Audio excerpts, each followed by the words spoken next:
Some of you guys are some overachievers, and I'm starting to get this question more and more, and that is, what can I start doing to prepare myself for private practice while I am still in school? Wow. So if you guys don't know me yet, my name is Alysha. I'm a Psych NP, and I own a private practice, and I teach other Psych NPs how to find freedom and balance in their lives by starting their own private practices as well.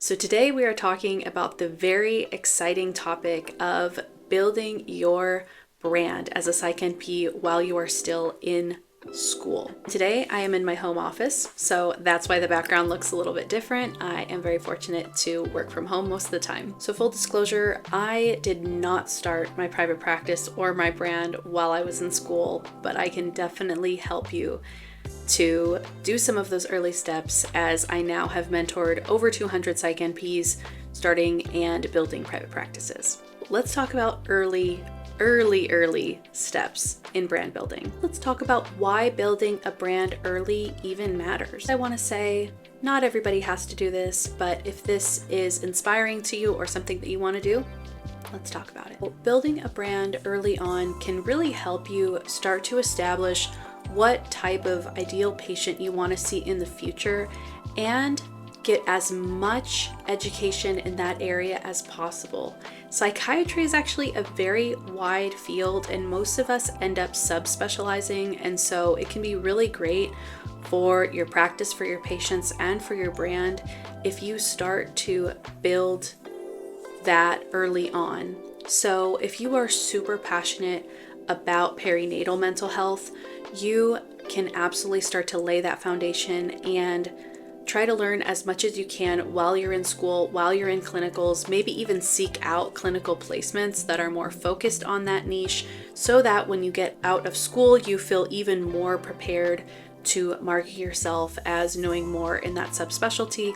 And if you guys have been, for those of you that have been following me for a while, you know that I am all about building a very, very strong niche so that your ideal patient knows that you are the provider for them. We're going to talk about 4 different ways that you can build your brand while you're in school. Way number 1 is crafting your digital footprint, and that is optimizing your LinkedIn profile, keeping it updated on the clinicals that you're doing, keeping it updated on what you're really good at, being active on there, posting on there, connecting on there. So starting to build your online network early on. You can also strategically use social media and start to talk on social media about either what you're learning or about yourself or your journey in school or the type of patients that you're loving seeing. Of course, not giving any patient data or anything, but maybe just talking about certain populations or giving valuable information or just talking about your journey. But just starting to build a brand and build an audience if social media is something that you want to be a part of your brand. You can still open a private practice and not use social media at all, but social media obviously can be a helpful tool. Another way you can expand your digital footprint is you can consider writing a blog or a personal website and just finding ways to talk about what you're doing and what you are learning and what you're really loving. The more that you start to learn and understand the digital space, the more that you're going to understand what ways can help you in your private practice when you get there. Or if you're trying to build a personal brand, this is even more applicable. But most people are following me for learning about private practice content. Networking is incredibly powerful when it comes to building a referral network and having people refer patients to you. So the earlier on you can build your referral network, or just your network in general, is going to be so helpful. So connect with other Psych NPs, connect with therapists, connect with multidisciplinary people in psych, and especially in your subspecialty. Like if you love ADHD, go to ADHD conferences, connect with ADHD coaches, just as much networking as you can.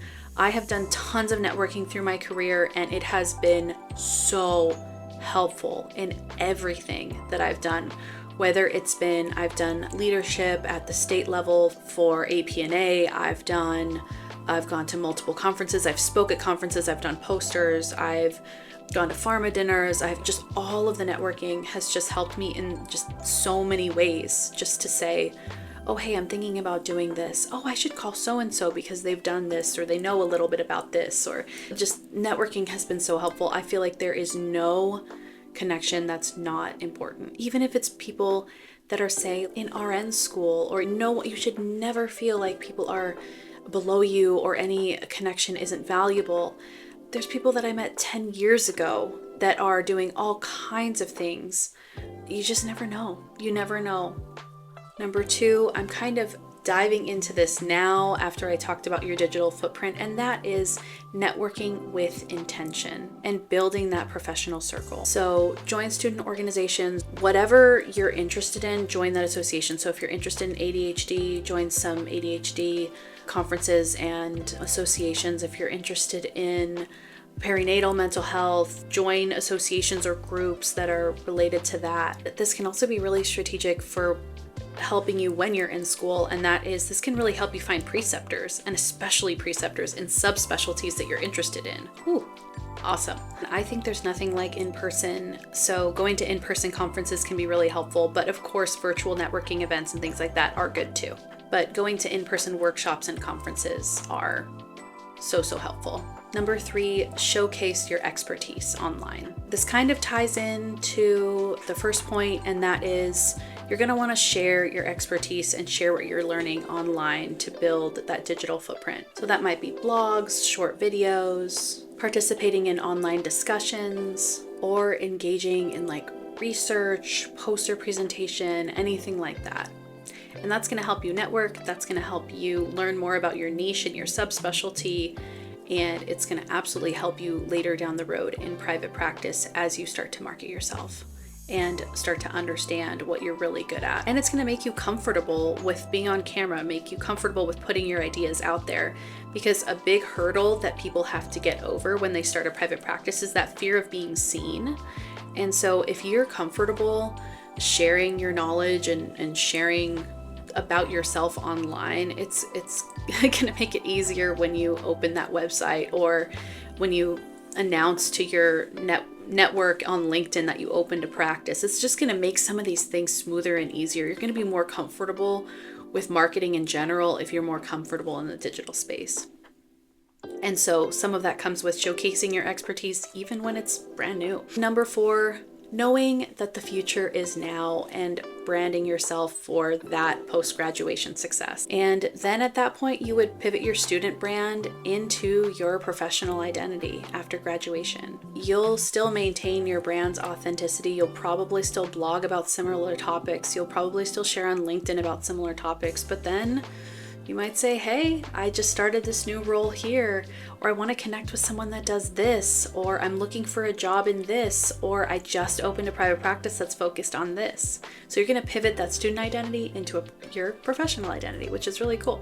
And you'll already have some foundation there. And then you'll continue to refine your brand. You'll continue to refine what you talk about. And it's a very dynamic field, and social media is not going anywhere, and social media is becoming the future. And so sharing about yourself on social media when it comes to professional things is becoming more and more normal. This by no means is comprehensive, but it is the very start of how you can start to build your professional identity online in preparation for maybe opening a practice later, or for, sharing about your professional endeavors later down the road. For those of you that are students, and if you want more content about other things you can do for your private practice while you're still in school, drop me a comment below. I'm super curious of where my audience is, because I know that I have people listening that are already graduated and starting practices and things like that. But if you're a student and you want to know more from me about early private practice steps that you can do while you're in school, aside from this video on starting to do personal branding, tell me in the comments. I really want to know. Tell me if you want to know more. And until next time, it always helps my channel if you like and subscribe. And again, comment if you have any requests. I do read them. And if you are a Psych NP looking to start a private practice and just need some help getting there, I do have a full mentorship program on how to start a private practice as a Psych NP. It is a lifetime program, so if you are a student close to graduation, or if you are a new grad, I am open to admitting some students and new grads into the program because it's lifetime. So you can build your private practice super slow. So if you're still interested in private practice or getting involved with mentorship of some way, even early on, feel free to connect. My link is below, and you would watch my masterclass, and then I go through next steps on how to get started from there. So thank you so much for watching. I will see you guys in the next video.